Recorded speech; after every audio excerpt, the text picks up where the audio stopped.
it's a disservice to the customer.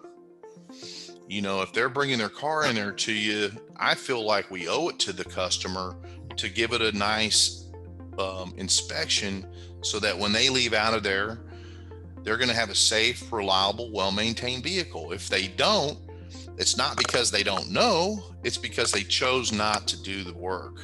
They're making a decision, but the ball should always be in their court to decide.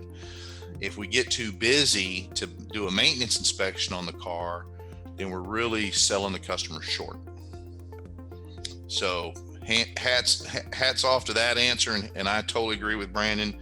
Having a good preventative maintenance inspection process and procedure in place.